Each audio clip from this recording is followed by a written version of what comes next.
Bhavanam Kevalam Bhavanam Kevalam.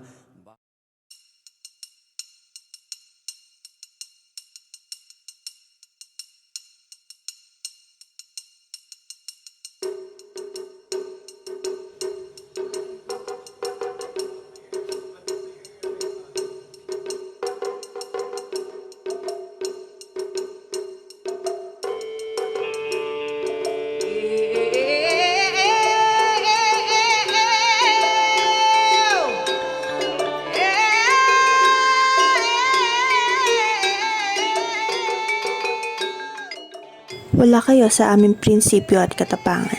Mountain Province ang sanggunian ng kapayapaan. Kung bansag lang naman ang pag-uusapan, sa hagdan-hagdang palayan ng Banawe pa lamang ay lamang na kami. Ikawalo sa 7 wonders of the world, ika nga. Hindi uubra ang mga bansag nyo sa likas na kagandahan ng aming nagagandahang mga anyong tubig. Wala talon, ilog at dagat para isong maihahalin tulad. Nagawa ng probinsyang itong itaboy ang kolonyalismo noon.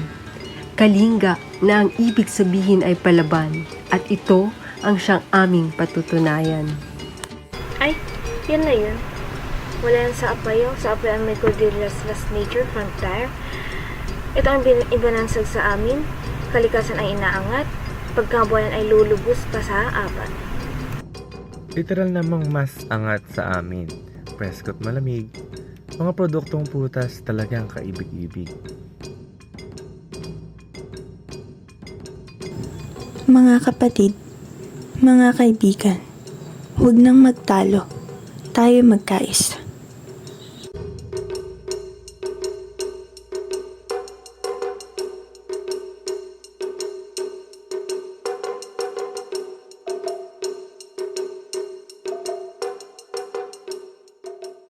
Let's talk about Cordillera. Cordillera Administrative Region, or also known as CAR, consists of 6 provinces. As you can see on the map, Apayao is located in the northern part of Cordillera, and its capital is Cabugao. Abra is located in the northwest portion of the Cordillera region, and its capital is Benguet.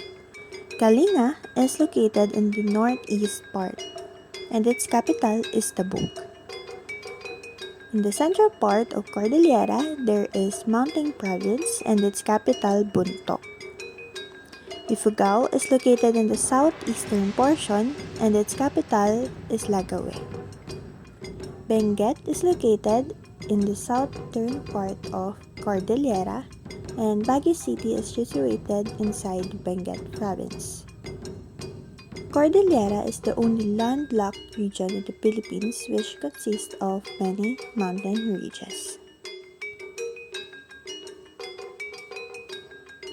The Cordillera population comprises of the 6 provinces, including the municipalities and barangays.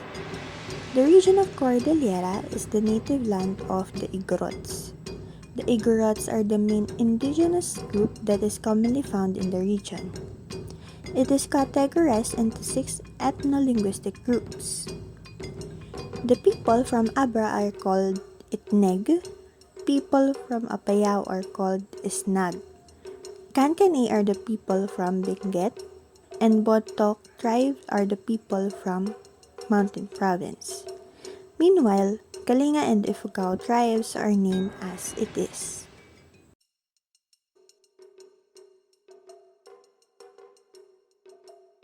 So, let's proceed naman sa economy or means of living ng CU. Start on the fun fact na Cordillera's economy accelerated by 8.7%. That means in 2022, nag-alam 337.7 billion peso from 310 0.8 billion peso noong 2021. Ganun kalaki ang kanilang pag-boom sa kanilang ekonomiya. Ito naman ay dahil sa tatlong major industries ng region. From agriculture, forestry, fishing, then industry, then services. Pinakamalaki dito ang services na nagpapaloob sa hotel accommodation, services na kanilang mga turismo. Then next is industry with their mining and buildings, constructions. Then agriculture with, as it says, agriculture, fishing, and forestry. Mga ganun lang. Kahit na ganun na lang thing is, car is actually, pwede natin masabi, each Cordillera was tala ito ng 2023 na 9,827 were from the region fastest Western Visayas first division, then Cordillera, then Calacan, and followed by Central Luzon. Dahil nga, gano'n na lang ako yung pag-ugas sa dahil nga iba din natin masabi, each Cordillera has contributed. Another thing is, car is actually the second fastest growing economy in 2022. Naitala ito ng 2022 na 9 regions growth were from fastest Western Visayas first, then Cordillera the second, and followed by Central Luzon, Bicol Region na may 8.1%. Dahil yung 8.7, pangalawa ang Cordillera. Dumako naman tayo sa individual economies and means of living ng bawat probinsya. From Benguet with their agriculture, industry, and tourism dahil sa kanilang stunning tourist spots, doon na rin namigat ang kanilang sa Apayao naman with their slash and burn agriculture aside from rice, maganda rin kanilang mga corn and sweet potato, sugar even.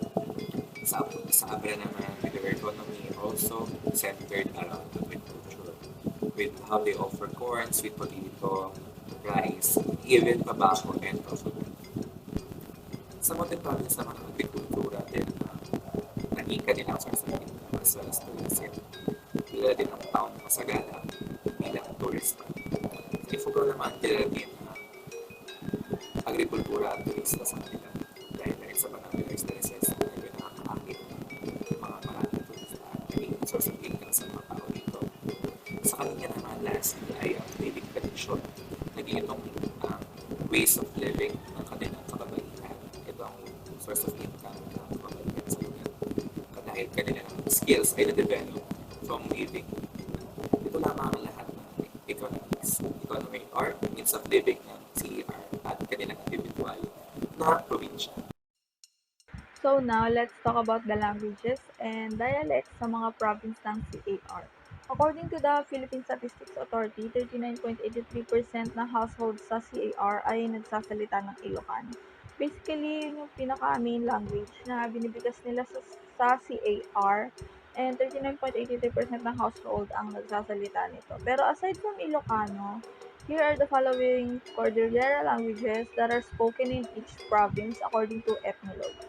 First, we have Abra Province. Most of the people ng Abra ang nagsasalita ng Itneg. Meron silang 5 dialects, namely Binongon, Inlaod, Maeng, Masadiit, and Muyadan. Next naman ay Adasen na mostly northeastern parts ng Abra siya maririnig.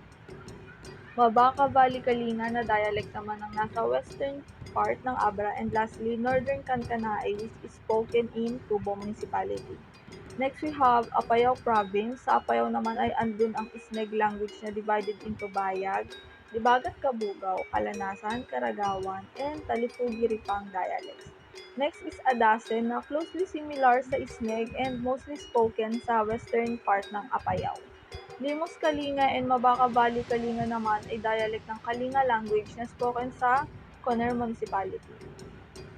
Next is Benguet. Sa Benguet ay nandun ang Kankanaey language na mayroong iba't ibang variations such as Kapangan and many more. Next is the Kankanaey proper, which is spoken in the northern parts of Benguet. Ibaloy, which has close similarity to Pangasinan language, and lastly is Western Kalungaya, which is a dialect under Kalungaya that is spoken in the municipality of Bocod.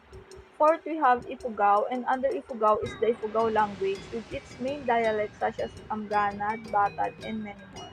And then Northern Kalanguya, which is a variation of Kalunguya spoken in Timok Municipality.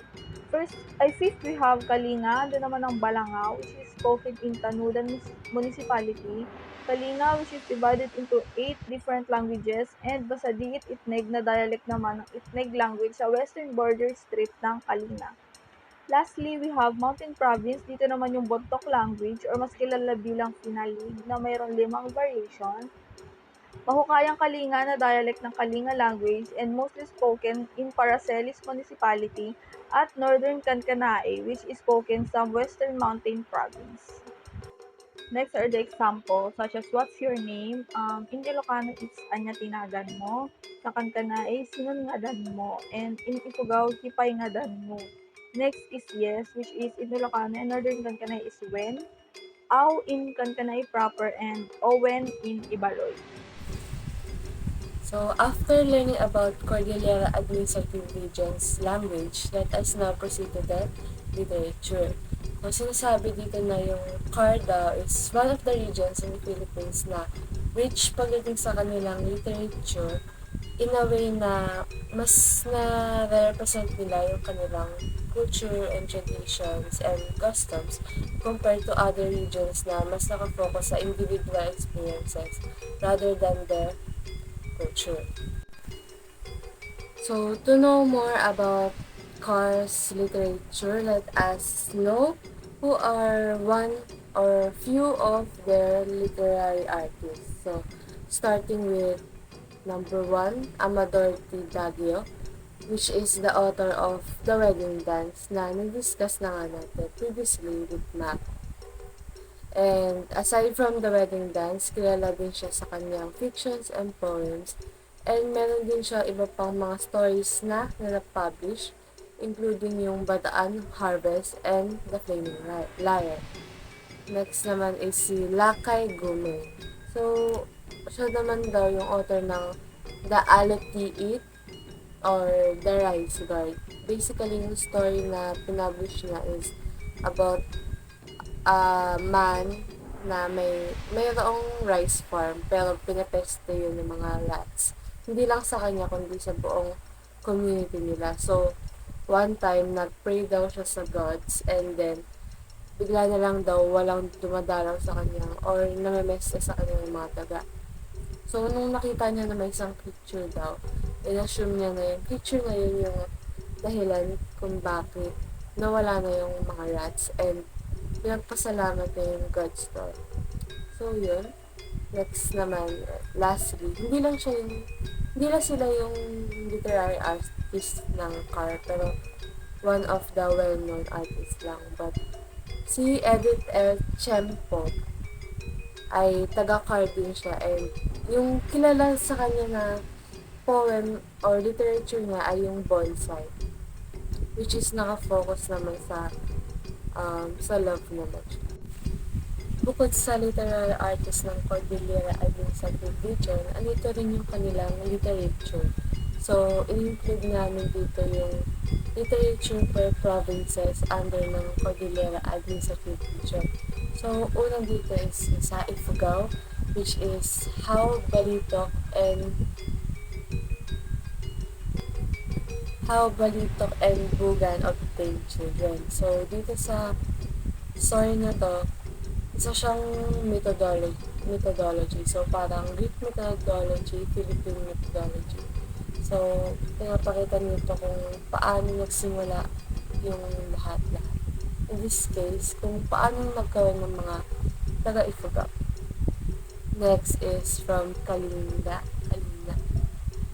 Province, which is entitled as The Heroic Exploits of Bana.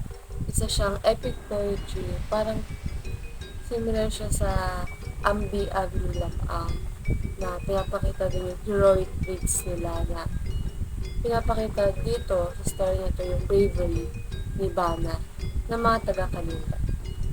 And lastly, from Benguet, The Legend of Manatong. So, isa siyang legend and a folk tale. So, sa story naman na to, pinapakita naman yung pinagmulan ng isang bagay. Legend, kumbaga. So, Ang legend niya is about hot springs. And kasi yung story niya about sa mag-asawa, kasi yung isa, masamang tao siya, so siya yung mainit na part ng hot springs. At sumalamig naman daw yung tears ng asawa niya, yung hindi siyang pigilan gawin yung isang battle. Alright, good afternoon everyone. I am Nicole Luna and I'll be discussing the last subtopic of our report, which is culture. Cordillera Administrative Region is indeed a hidden gem that beckons travelers with its unique blend of natural beauty, rich heritage, progressive economy, people, and of course, its diverse culture. At the heart of Cordillera's cultural richness are the indigenous Igorot people. Ayan. So they serve as the foundational pillars of the practices, beliefs, traditions, ethics, and the vibrant tapestry that has been passed from generation to generation. Traditional beliefs undeniably have evolved over the years, yet their significance are deeply ingrained in the daily lives of the Cordillerans. Accordingly, their practice when it comes to greeting and showing respect to others vary from dancing, from offering foods, and a soft handshake accompanied by a smile. On the other hand, marriage is their focal point of a wide range of rituals and are arranged by traditional courtship. So, in Cordillera po, monogamy is a norm, yet wealthy individuals sometimes practice polygamy. Furthermore, the Cordilleras gangsas, you can see on the picture, the round metal gong is a generational symbol of the upland people's culture. So the mountains, the rice terraces, the clouds, and the rivers all have the lines that represent the connectivity and the flow of human interaction. So this symbolizes the people's beating the gong for self-determination. Obviously, weaving is also a significant symbol in the region since it is done by representation and for a purpose. On the other hand, for the work ethics, the blue-blooded Igorots known as the headhunters primarily exploit sense of pride.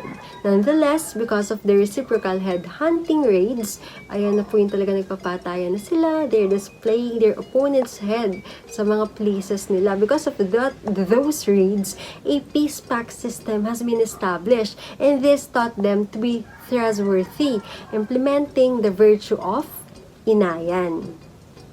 All in all, Cordilleran's culture showcases not only their resilience, but also offer a glimpse into the harmony between the ancient practice and the modern world. In a rapidly changing world, the preservation of this culture holds immense substance as it provides honor and pride for their own ancestors. That will be all for my part. Thank you for listening. So, good afternoon everyone. My name is Alaysa Villa. I'll be reporting the culture of Cordilleran Administrative Region. So, I have 3 topic outlines for this discussion. First is festival, second is costume, and last is the historical places. So, for the festival, the Langay Festival is an annual event in Buntok, the province's capital. It attracts thousands of local and foreign tourists as well as expats. It has become the province's biggest common showcasing their cultural heritage. Mountain province people are divided into tribes, but the Langit Festival brings them together, strengthening their peace and harmony. Also, it's celebrated every first week of April with street dancing, native chants and songs, and traditional cuisine. For the costume, the male Cordilleran costume is also known as bahag or G-string. It is a long woven fabric that is 10 to 15 inches and 3 to 5 feet long. The bahag size is determined by the user and it covers the male's private. It is then wrapped around the waist to keep it from coming off. And males traditionally wear no upper clothing. And next, for the female Cordilleran costume. It is a huge rectangular wooden apparel, 3 to 4 feet long and 3 to 5 feet wide. It is also known as tapis. It's just a simple waistband. A thread is often employed to keep it from falling. And Igorot ladies used to be shirtless, surprisingly no sexual abuse or malice occurred. In reality, Igorot males respected women, and women only now have to wear upper garments due to modern pressure. So for the last topic is the historical places. So first is the rice terraces, which has been included as one of the wonders of the world. In fact, the word Ifugao is said to have come from Ipugu, which means from the hill. The tribe's main source of living is agriculture because they are surrounded by mountains, ranges. Each village is composed of 12 to 30 houses built near rice terraces and other agriculture resources. And there also the historical place of Mount Pulag is Luzon's highest peak at 2,928 meters, and also additional for their tourist spot, which is Abra Mountain Range, Burnham Park Lake, Sagrada Waterfalls, spectacular strawberries at La Trinidad, and the Mansion War Shrine. So that's all for the culture of Cordilleran Administrative Region.